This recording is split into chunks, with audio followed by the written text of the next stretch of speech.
Hello guys, আমি তোমাদের সামনে একটা মিনি ব্লগ নিয়ে এসেছি। এটা আমার পাকঘর, গ্যাস, এটা আমার সিলিন্ডার, এটা আমার ভাতের তাবু, এটা আমার মাছ বিরানের তাল, এটা আমার ইন্ডাকশনের বাসন, এটা আমার কাপ, এটা আমার প্লেট, এটা আমার ফ্রিজ, এটা আমার সিফ। আমি কোনোদিন রান্না করে নেই, আমার মা রান্না করে। কেন আমি রান্না করবো দেখি পারি কিনা। এখানে পেঁয়াজ দিলাম, আমি এখন আলু রান্না করবো। হলুদ, লবণ, মরিচ। মজা হবে কিনা জানি না। মশলা বাটা শেষ হয়েছে, এখন আমি আলু দিচ্ছি।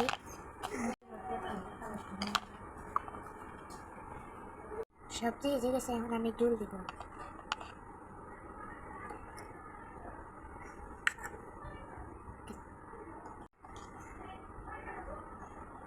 এখন আমি মাছ দিচ্ছি। আমার সবজি হয়ে গেছে, গ্যাসের সুইচ অফ করে দিই। গাইস, আপনারা যদি খাওয়ার ইচ্ছা হয় তাহলে কমেন্টে বলে দিবেন। আজকে লাগিয়ে এতটুকু, বাই বাই, আল্লাহ হাফিজ।